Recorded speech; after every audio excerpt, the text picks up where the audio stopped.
मी Vrushali Neyman. आजची recipe गुळाचा चहा। त्यासाठी लागणारं साहित्य इथे मी गुळ किसून घेतले, दालचिनीचा तुकडा, लवंग घेतले 3, वेलची 2, इथे मी काळी मिरी घेतली आहे, अद्रक किसून घेतले, इथे तुळशीची पाने घेतली आहे 10-12 आणि ही ओव्याची पाने आहे। ही अशा प्रकारे असतात। चहा पावडर इथे मी 2 कप पाणी घेतले,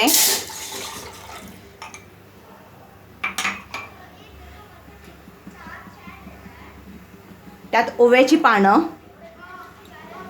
तुळशीची पानं आणि अद्रक किसून घेतले, वेलची सोलून घालायची, लवंग आणि काळी मिरी, दालची।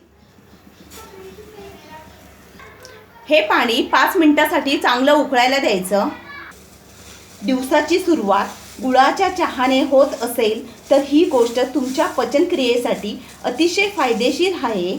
आणि हा गुळाचा चहामध्ये जर तुम्ही आलं आणि ओव्याची पाने वापरली तर त्यामुळे तुमची रोगप्रतिकारशक्ती वाढते आणि वजन कमी होण्यास मदत होते। पाण्याला छान उकळी आली आहे। गूळ,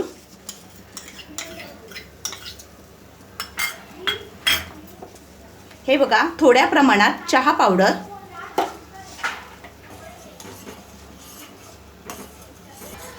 दोन कप पाणी घेतलेलं, पण ते आपल्याला 1.5 कप करून घ्यायचंय। चहा झालाय आपला, गाळून घेऊया। आजचा चहा आवडला असेल तर एक लाईक करा आणि सबस्क्राईब करा।